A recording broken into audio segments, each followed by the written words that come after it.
What's up, everybody, and welcome back to Professor Benji and the Top Cut Academy with myself, Professor Benji. As I mentioned previously, just a bit of housekeeping. The channel has been turned officially into Professor Benji. I want to start doing a little bit wider Pokemon content. Top Cut Academy will now sort of be a series that we're focusing on more competitive content and breaking down sort of meta-analysis, going through plays, decks, everything that you've seen on the channel so far.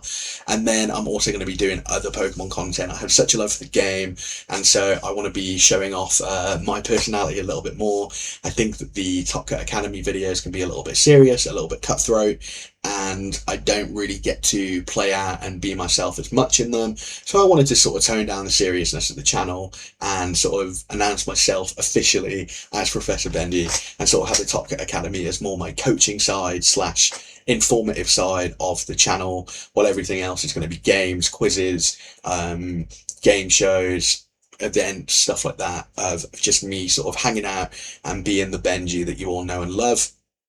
And that fills me with a great amount of excitement. I think the main reason I wanted to do that is just because work right now for me over the next couple of months is going to be very strange, very sporadic. If you don't know, I work in film and TV.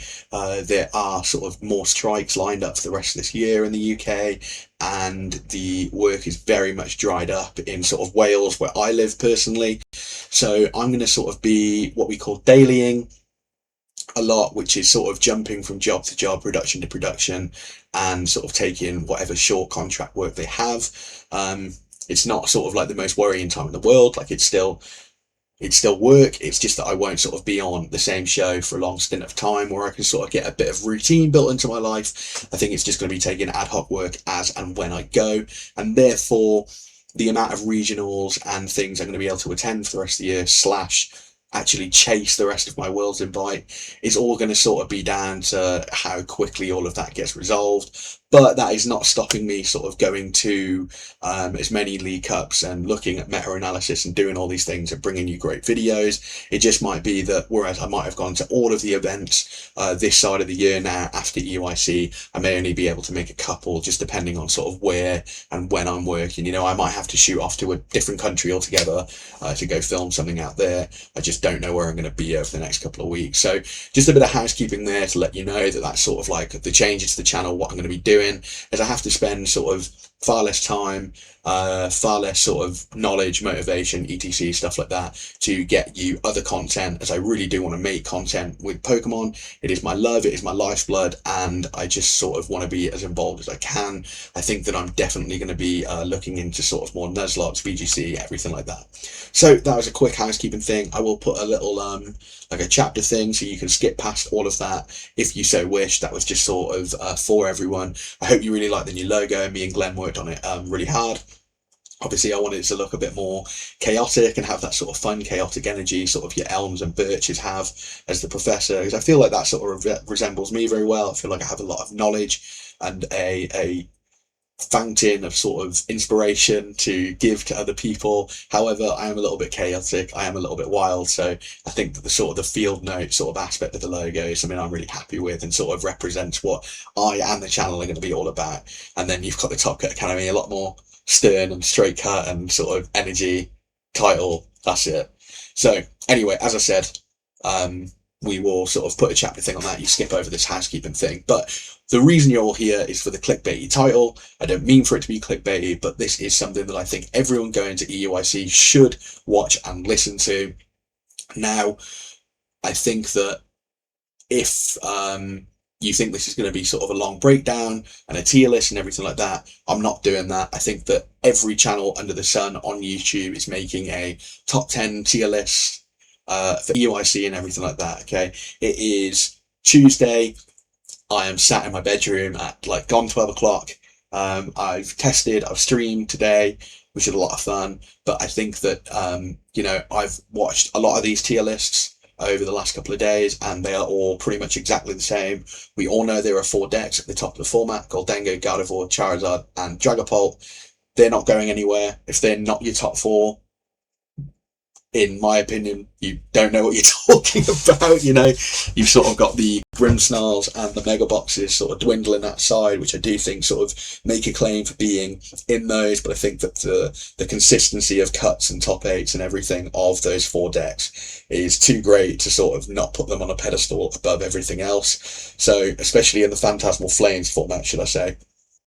So I think that instead of doing a tier list, I thought I would just sort of break down some key points that I've noticed about the format and a lot of the tournaments that have been happening sort of week to week, bi-weekly, everything like that. And hopefully I can give you some advice going into EUIC that I'm sort of taking myself. Whether you follow it, doesn't matter to me. It's just the sort of things that I know that I'm going to be doing and focusing on and sort of trying to take advantage of throughout the weekend. So the first thing I wanted to say is Phantasmal Flames is the first format that I've seen in a while with a different deck winning every tournament within that meta.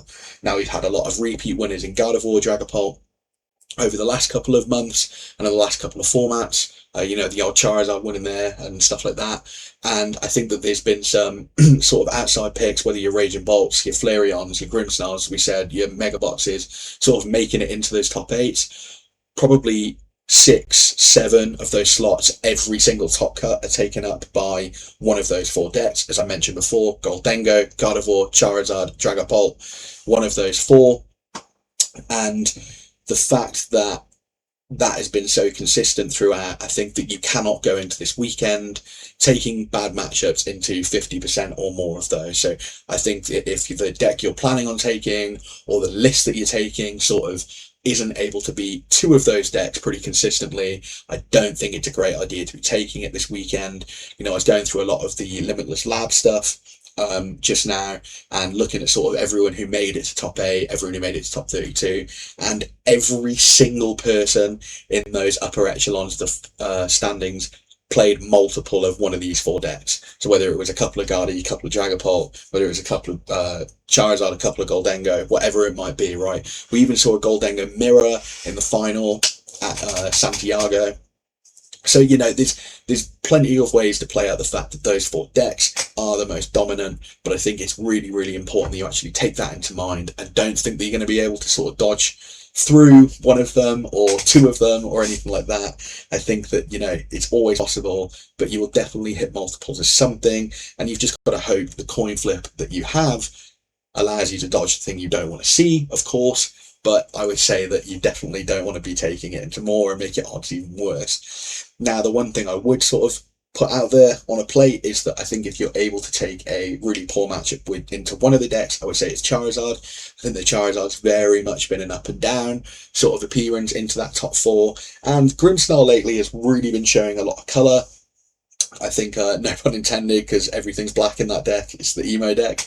But I think that it's showing a lot of strength in having a good time into a lot of these top 4 matchups, and I think that people are starting to get lists to the point, as we've been in this format for so long, starting to get lists to a point where they're being a little bit more consistent than they have been in the past. So I think that it's really important to sort of note that if Charizard starts to falter away, that Grimmsnarl is probably going to be that thing that replaces it, especially after some really fantastic results recently and actually taking down a regional in the last couple of weeks as well. So I think that that's something to keep in mind as well. But I would say Charizard / Grimmsnarl is probably the thing you can take a bad matchup into. I would really not advise being in Europe taking a bad matchup into Dragapult. I've said it time and time again in a lot of my videos. Not that it's never the case that Dragapult might be the best deck for a certain tournament in Europe, but in Europe you have sort of the highest concentration of good Dragapult players. They're all over the world. I'm not saying Europe is any better than any other sort of continent or any other player than at Dragapult, but you sort of do find that Dragapult tends to do a lot better over in Europe in a consistent basis. We'll have a lot more in top 8, a lot more in top 16, stuff like that, because it seems to be a much more popular conversion rate. And then you obviously have the sort of a higher standard of player playing that to a high finish, whereas it does have its fanboy, fangirls, other parts of the world, but maybe in smaller numbers. So when they sort of do make those top cuts, there are less of them in appearance there. You get what I'm saying? So I think that Dragapult out of those 4 is probably the thing you least want to take a bad matchup into, maybe considering putting in Psyduck anything like that this weekend. I can't see too many Dragapult playing Klefki. Not really a great fit to be putting on their bench there. Sort of stops Holucha from coming down, stuff like that. So I think that Psyduck is an answer for a lot of these problems that people have with Dragapult. Of course, it's not a one key fix. Obviously, they can sprinkle and knock that out as well. But I just think it's something to keep in mind that Dragapult will, without a doubt, in my opinion, be, if not the most popular, second most popular, but will for sure have the most appearances in day 2. I can almost guarantee it. I think that, want to keep this short and snappy. I think the other thing to really consider is, due to the fact that we sort of have this cone-shaped format, don't we, to where sort of the top of it, the upper tier, is so closed off and the barriers to entry are so high. As I mentioned, Grimmsnarl trying to sort of extend those black fingers in there, those ropey fingers, to try and pull Dragapult out. But I think that because it's so narrow at the top, in testing, especially because some of these events like Santiago and Sydney happened just this weekend gone, 2 days ago, and then those people from that side of the world will most definitely be traveling Monday, Tuesday, Wednesday. There's no way these people are sort of traveling Thursday and arriving Friday morning if they can help it. South America is a long way away, and Australia that much further to the UK as well. So I think that any of those players who are coming would have already sort of locked in their testing, locked in their deck, and they'll be playing a lot of the same things. But I do also think that the narrow top end of the format means that any testing people have done, especially if people have sort of put a lot of time into Ascended Heroes and sort of started to develop an archetype there, they then find out that Ascended Heroes isn't happening. I imagine to streamline the process, people have been testing against sort of those big 4, maybe adding in Megabox, maybe adding in Grimmsnarl as well. And sort of everyone's focus will be sort of there, and no one's going to be looking sort of further down the slope and maybe those tier 2, tier 3 decks. And I think that a tournament like this is a great time to actually take some of those decks out of the closet, out of the binder, and try and give them a go.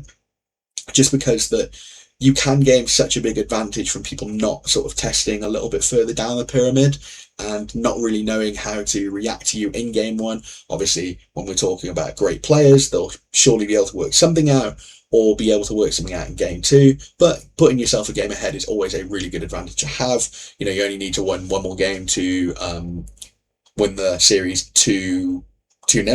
Obviously, one more win to win 2-1 if you lose one. And of course, worst case scenario you can have if you've already won game 1 is losing 2-1 or drawing. So it's much better than losing 2-0, right? So I think that is definitely something to be bearing in mind, is that maybe now is the time to sort of try and catch people out. Maybe is the time to, that deck you played at a cup or a challenge that you got first place with, but you didn't really think was regional relevant. Maybe now's the time to take that out of the binder and put it in your sleeves and take it to the event, because I think that there is a little bit of room due to sort of, I don't want to say like the naivety or the disrespect, but I think that because the format is so set at the top and it seems that everything in there is quite unbeatable, that maybe people have taken the fingers off the pulse a little bit on things a bit further down the list, a little bit further down the pecking order, and maybe you can get a good run there as well. So that would be something else I'd mention. I think the third thing is with all the data I've been looking at, obviously I played Tord at the sort of previous regional I was at in Birmingham, and he's the inventor of the Mega Box deck, and we were sort of talking, and he said that Goldengo's got answers in every single list that I see for Cornerstone, so I wasn't playing it for Birmingham, and as everyone's seen on Limitless now, his list is there, there was sort of no answer, or should I say one card answer to that matchup. But I think that sort of looking at the results from Sydney, Santiago and stuff over the weekend, the people have started to take a lot heavier for the mirror, rather than those cornerstones and those one card answers that are going to be in Mega Box and stuff, because Mega Box's percentage has dropped off so significantly. So I think that if it was me going to the event, I would actually start to put those answers back in. Maybe people do still play the Lopen against you, but is it really the end of the world? I think that obviously if they teched out, they teched out anyway. But for me, I think that there is a little bit more, I don't want to say disrespect, because I think people still very much respect the fact that Megabox can play those cards and play those one card counters. But I think it's sort of like that, like the disregard of the fact that, people are going to catch on to the fact that you're not playing answers and stuff, because obviously when they don't, they really are just hoping not to see that. And so if you can take advantage of that as well, you know, it's EUIC, it's a big tournament. I think any sort of free quote unquote wins that you can get, the better. And so I do think that's something to consider for those decks as well. And I think the final point I want to make sort of doesn't really have a lot to do with the actual gameplay of the weekend, but more just the whole vibe around the tournament. I think that the game right now is feeling a little bit stale. I think people were hyped for Ascending Heroes to bring sort of the tiny amount of change it's going to bring, you know, Poker Pad and a Zekrom for Zoroark, you know, like such tiny and minimal changes to the format, but people were still excited anyway, because it feels like this Phantasmal Flames format has been around for a long time. And you know, I was a little bit heartbroken as well. I wanted to sort of work on something completely new, and you know, that didn't happen. So I guess that the thing I want to say the most is that don't let sort of your overall feelings about the format sort of stifle what you want to play or how well you're going to do or anything like that. I think that, you know, yes, the format is very narrow, and yes, we know what sort of lists look like now, and there's not going to be much innovation or change to a lot of the things that are going to be on the top tables. But I still think that it's worth sort of enjoying the deck, enjoying the format and stuff like that, because at the end of the day, like, once this format's gone, it's never coming back, and then it's going to be post-rotation, and by the looks of things, post-rotation could potentially be a lot worse. At least now there's a couple of different decks at the top that are dominating, but I think the Dragapult really does take the podium and the driver's seat in the next format, just because it doesn't really have many checks to it. And Poker Pad is absolutely broken in that deck. So I guess just sort of relish and enjoy the time that you have this weekend with whatever deck you pick, whether you're picking something tried and tested in that top four or going a little bit out of the box. Just try and enjoy yourself. I think that it's very much sort of taken me a little bit to motivate myself to want to go this weekend and play, just because I feel like I've discovered everything I want to discover out of this format as well. And I feel like I had a good run in Birmingham, but maybe my luck ran out a bit. You know, I sort of did a cup on the weekend and did really poorly with the exact same 60 that I played at Birmingham. So, and you know, I think that because I'm not as motivated to play, I think that some of my misplays and things like that have been creeping up a little bit more, because I'm not maybe paying as much attention during the game, or I'm off with the fairy, stuff like that. And so I think that all these things apply to other people as well. And I just think that keep your head in the game, no pun intended, Troy Bolton, and just try and have a good time this weekend and try and enjoy the deck that you're playing. I know it can feel a little bit stale, and if it's your first time playing, then great, you know, like, really enjoy yourself, really relish it. I really hope you have a great weekend and check out all the stuff, Pokemon sent to the stream, everything like that. But yeah, I think that that's sort of a really important note to take away, because I know that a lot of my friends are feeling sort of very unsentimental about this EUIC. I think that a little bit of the magic got taken out of it just by it not being a new set and something we're very familiar with and quite bored with already as well. So I think that it's important to motivate yourself, feel excited, feel good about your deck, feel good about yourself going into the tournament, and then hopefully you'll do very well. But as I said, this is a video you must watch before EUIC. It's not much, it's just something I wanted to throw up and have a little bit of a casual chat on camera like this. Spurs lost today, so please disregard the jersey. I think we're going down, everyone. And if you don't know what that means, it means that this football or soccer team that you see here are very bad. And yeah, I'm excited to see everyone at EUIC. If you are a fan of the channel, a fan of me, want to come over and chat, please, please, please, by all means do. I love meeting new people, and I'm always a happy, smiley, bubbly presence at Pokemon tournaments, because there's no place on earth I'd rather be. It's my absolute favourite place and thing to do, and EUIC is that much more special, right, because it's so much bigger, and there's people from sort of all walks of life, whether they're competing or just collecting or there for a bit of fun. So that is it. Thank you for watching Professor Benji and the Top Cut Academy, and I will see some of you this weekend at EUIC. And if you're not there, please tune in and watch on the live stream as well. I'm sure you will enjoy it very much, and there are some Twitch drops and stuff like that for you to claim as well, so make sure you check out Pokemon's website to find out how to get all of those. But for now, I'm going to leave you with this video, and I will sort of try and get up as much sort of like fun stuff with the boys, the car journey, everything like that, in some shorts over the weekend. We're playing plenty of games, having a bit of laugh, and sort of some Pokemon trivia and stuff as well. So really looking forward to all that. But for now, peace out, much love, Professor Benji. Good luck at EUIC.